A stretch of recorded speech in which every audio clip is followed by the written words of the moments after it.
morning programme. The greatest joy in welcoming once again into studio Peter Maxwell of the Newry and Portadown branch of the Inland Waterways Association of Ireland. How are you, Peter? I'm Grant Rowan. Good morning. Good to see you. Good morning. It's great to be here. And the sky is blue, and we were musing a moment ago that maybe any day now we look out the window and see the familiar sign of the swallows back with us. Oh, I hope so. They certainly must be coming near to that sort of time when they should be appearing. Absolutely. It's a lovely. It's with great certainty that it happens every year. Well, yes, it's happened every year so far. I don't see it stopping, but you never know. Unless those fellows down in the south of Spain who shoot them for their pleasure. But we hope they don't, and that the swallows will continue to come. The terns will be coming as well. They come from West Africa to Tern Island and Carlingford Lough. Yeah. You have been on the canal. Your people have posted the most wonderful little video on your Facebook of the work being done to the metalwork on the gates. Yes, for the lock. Yes, it's all coming along very, very well. These are for the summit level, the lock at Points Pass and the lock at Campbell's Lock, just the far side of Scarva. And they're coming along well. There are some photographs, I believe. Yeah, we photographs, Andrew, of that we can see. Coming in a moment, Andrew is seeking them out. Yes, yeah, we were working all last weekend. Now, these won't be in the photographs yet because it's only, I think the stuff was only edited last night. Yes. But it's we were welding all last weekend. We did 20 hours of welding. 20 hours. Pat Watson from Bestbrook, who would be well over 70, did most of the MIG welding. Why? He used to MIG weld for Heister, the forklift truck people. Yes. But as he says, I've been retired a long time. But he hasn't lost. He did a marvellous job. Absolutely. Riding a bicycle, he doesn't forget how to do it. Indeed, it was. He thought he was a bit, about tackling the job. But anyway, once he got started, how many gates? Is it 2 gates? 2 pairs of gates. 2 pairs. The in and the out gates. No, it's the top. Both for the shallow ends, the top end of the locks.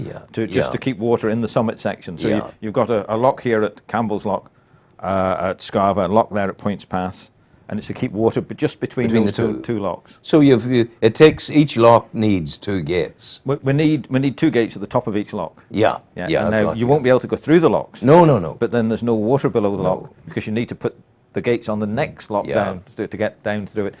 So it's a start. It's a most beautiful domino effect. It is. It'll all grow in leaps and bounds. Yes, but it must be very satisfying to see the work coming into focus. It was more satisfying to see the gates in place and working, Rowan. Now they're putting them. What weight are they? They're about 800 kilos. 0.8 of a ton. Each one. Each gate. Yes. Each gate. So there's 4 of those. So I remember doing a television program on a bridge that had been constructed in Harland and Wolff in Belfast, and it was been taken as one section all the way down to Kingswood on the M50 outside Dublin, and they took all night fitting it exactly, and they were coming down onto the bolts that were sitting upright to receive it. So doubtless there'll be a Kingswood moment in the canal when you drop the gates in. It's a fingers crossed job rather than a King's one, I think, really. But just talking about bridges, do you know that they're building a Meccano bridge across the River Lagan, or the Lagan Navigation? A Meccano bridge? A Meccano bridge, yes. About a span of about 30 feet. 30 feet? And when you say Meccano? Just the little pieces of Meccano. Really? Yes. I bumped into a professor from Queen's University who was in charge of this. Why is he doing it? Because it's one of these world record things. I see. I don't think he's connected with Meccano. No. It's a technology thing. It's students who are doing it. They've had to design it. And I think the only thing they're not using that's Meccano are the bolts. Because the bolts aren't strong enough. But the steel itself is strong enough. You and I were blessed in that we grew up in an age when Meccano was the real McCoy. Oh yes. Well, and Lego never really replaced it. Well, it's a bit simpler to use, the Lego is, you see, and it goes quicker because it's bigger blocks. When you were working, you were like a real engineer with a Meccano. But you wouldn't remember. I got one time, I can't remember its name now. It was the precursor to Lego, and it was little bricks that were about that thick. Oh God! And about this long, and so on. Yeah. And you built it with cement and mortar, and you had the little heads for across the windows and window frames, and it took you weeks to build a bungalow. But I mean, it was just, But it was. No, it wasn't even satisfying. No, it wouldn't be. It was no. so destroying. Meccano, as I recall, was always satisfying. It was very, very good. Yeah. Very satisfying.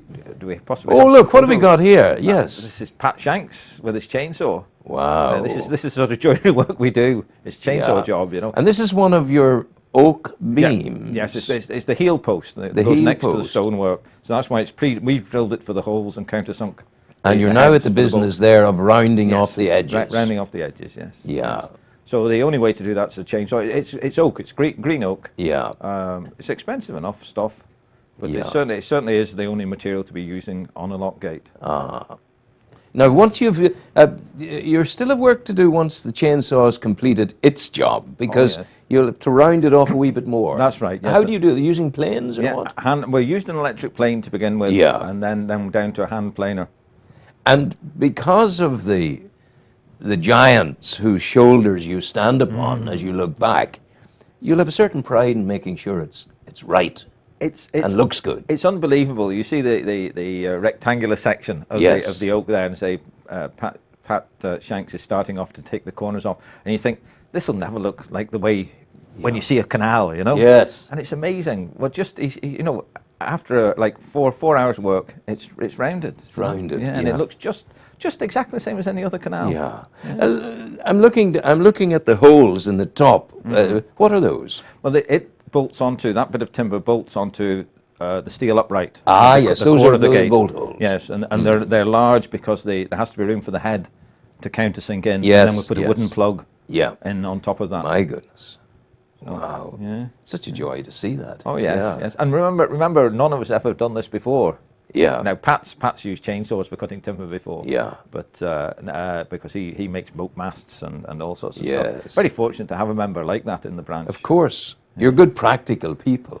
We do seem to be, yes, compared with a lot of the other branches. Yeah. You know, we do very well for the practical work. But there was an Archimedean moment in the branch, and I don't know when it was, but I remember the branch starting, and we tried very, very hard to get a chairman. We couldn't, and blah blah blah blah. So on, and I was not overflowing with confidence, and then suddenly, wow! It takes on a new dimension, and big things are happening.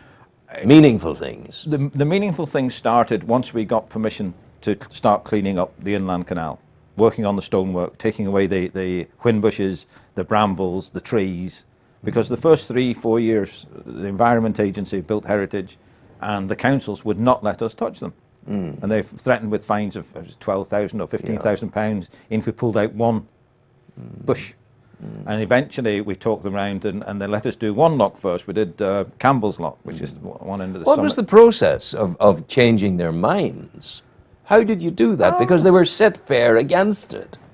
I think they changed their minds more than anything. I mean, initially when we had discussed putting gates on 6 years ago, they said that they wanted them in wood, exactly the same as what had been there. And we said, that's a huge job to try and do it. It won't last. Why do it that way? Why not do it a different way? Now they then changed their mind and said, no, we don't want it to look like the old ones. We want it to look like some modern engineering because this would be modern heritage. Yes. Now, as long as we have photographs of the old ones, that's all right. As long as we have a record. But if you try and emulate the old ones, it's a false view you're giving. You're using modern tools to manufacture something that looks old, and so they decided they didn't want that. And then it's also progressed on. If we have never moved any of the stonework, what they said was you must separate the stonework you do from the existing stuff. I said, how do you do that? They said, you get a piece of plastic and put it over the old stonework and build your new stonework on top. I said, but this is a lock chamber, the water will creep in past the plastic. Yes, it will, but of course. That's the only way you're allowed to do it. Why, we said. And they said, because you think you're following current practice to do the building.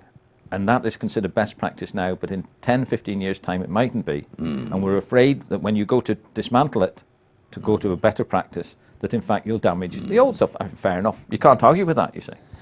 But now Albert Hone's saying, now that they've changed their mind, we don't need to mark it with a plastic. What you do is you build it and you get a row of oboe nails and put them in, and you delineate the line of the new stuff. Wow. That's all that's required now. So as long, and then you photograph it, so you have a record. Andrew, are you back with us now in Vision? Yeah, I was just curious there. Have we more pictures, Andrew? Let's see what we have next. Yeah. Look at this. Boring the holes. How totally and wonderfully satisfying. Yeah. We had to countersink them a bit deeper. Yeah. Because George Beattie in the background there, he decided we weren't going to put wooden plugs in them, you see. Yeah. Right? And we were just going to put mastic in them. But George is a very joinerish. And he said, no, he says, we'll put plugs. And he's turned us down some plugs in his lathe. Yes. So we had to countersink them a bit more to get the plugs in. Yeah. Now, George is, I'll have to, great, I think he's a great-great-grandfather, used to build lighters. My goodness, the boats. Yes, yes. And he owned 4 of them. He owns 4 lighters? He owned 4 at the time, yeah. His great-great-grandfather did. But there are, not even in Portadown are there lighters now, are there? No, there's one out of the water at Craigavon. Yeah. That's the only one, the Enterprise. Yeah. What have we next, Andrew? Oh, this is our film cameraman. Your record. Yes. This is the man who did your welding as well. This is Donald Jennings, yes. the wedding photographer. Yeah. Yes, he does a great job. Lad. And but you have this for posterity. Oh, well, that's why he did it. He said, no, you're going to have this lot for posterity. So he said, I'll come down and film it all for you. So he comes down every single day we're working. We also have a fixed camera, a GoPro. Oh, yes. That does the time-lapse photography that you'll see on the internet. Yeah. The importance of archiving cannot be overstressed. Oh, no. Davy Dillon was the great BBC producer who produced and directed the Clanrye Connections. And I was engaged to script it with him and to deliver the voice on it. Yeah. And it's massively sought after. So what you're doing here is hugely important. Oh, it is, yes. Yeah. Are there any more photos, Andrew? Or? Yeah, keep her coming. Look. This is Tom Johnson, that's Tom. Secretary. And in the foreground, that's Peter White. He would be originally one of the Whites from Tandragee, the mill owners, but he never worked in the mill. Well, he worked in the mill in his younger years, but he ended up a civil servant after they sold the business. But this is using that's a magnetic drill. What is that? You put it down on top of the steel, you flick a little switch, and it clamps itself onto the steel. Isn't that amazing? Yeah, and it bores a hole. Well, I've bored holes with those things up to 2 inches in diameter through steel. My goodness. And so now, the thing is that you think it's highly skilled and all this, but Tom had never seen one of those machines before that morning. Yeah. And this is only his 2nd hole he's drilling. And Peter White had seen one, but never used one.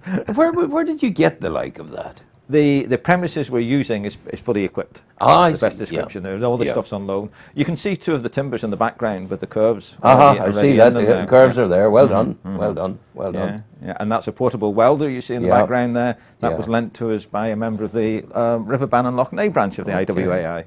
Okay. Any more, Andrew, there? Good man. Oh, yeah. Look, here's the shape coming. That's the tacked up into place there. Yeah. Ready for the big welding weekend. This is the first one that we put together. And your sheet, the sheet you will put over that. Yes. What thickness? 8 millimeters. 8 millimeters. Yeah. And that's just to the right hand side only, where those temporary angle irons are. Yeah. They only go from the bottom up a wee bit because we can't build these the full height because of the risk of flooding. At this stage. Of course. Hopefully at a later date we will be able to. And how will you protect the steelwork from the elements? Will you use tar you'll tar it? Yeah, basically tar, bitumen. Bitumen. It's built as bitumen, especially for steel and concrete. Fantastic. And tanking, there's all sorts of fancy things you can do. You can galvanise them, but that costs about the same price of the steel again. And we're on a very tight budget. Of course. All volunteers. So far, up until last night, we've put in 440 man-hours on site of volunteer work. Andrew? I think that maybe. That's the last one, isn't it, Andrew? Yeah. No, it was more. No. Keep it coming. That's Pat Watson. Pat Shanks working away there. No, I think that's Pat Watson there. Pat Watson, yeah. I can't really see. My eyesight's not good enough. But you can see we've got 2 set up there now. Yes, indeed. At that stage. Yes. Okay, Andrew. Yes. That's the boys. Band. That's the boys. Yes, we have George Beattie at the right hand side. He's from Banbridge, but originally from Newry. Pat Shanks is the one to the left of him. He's the guy who did all the welding for us. Yes. As well as he does lots of other stuff. Tom Johnson, who is there, willing to put his hand to anything. And the left hand side there we have Richard Livingstone. He's from Craigavon. Okay. And he's a joiner. Okay. Andrew? Yeah. This is the St. Patrick's Day parade. Day, yes. Yeah. Now that's the Eliza. One of the boats that was owned by George Beattie's great-grandfather, great-great-grandfather, was the Eliza that he used on the canal. So this is a model of it, a wooden model. It's a mock-up of it. Mock-up, yeah. Pat Shanks, they built that down in the voluntary school in Drogheda. They finance it and everything for us, and Pat did it as a project for his students. Yeah. He was working at that time down in the college. Right, so we called it that's it. That's the lot. You're back with us now, Andrew. And these are the future navvies, we hope. They are, absolutely. The future navvies, indeed. Yeah. It's a remarkable bit of work you're at. It's a credit to you. And it's happening. It's happening. I'd be a lot happier if I saw the things in and a bit of water behind them. But that'll come. Oh, hopefully that'll be about a month's time. Yeah. And it's the beautiful thing is you have demonstrated the total compatibility of what you're doing with the natural world and with the built heritage of the past. Well, that's it. That's the whole thing, is to raise the profile. But the blue way is the in word these days. And actually, we hadn't realised. I was just looking up definition of blue way last night, and a big thing. Waterways Ireland are all blue way. The government government bodies are all blue way. And a blue way is actually what we have there. A blue way is what you can walk along, canoe along. You could stick up a tent anywhere along it. And that's just what we have. So we are enhancing the blue way. Long may it continue, sir. Okay. Peter Maxwell, thank you very much for coming in. No problem.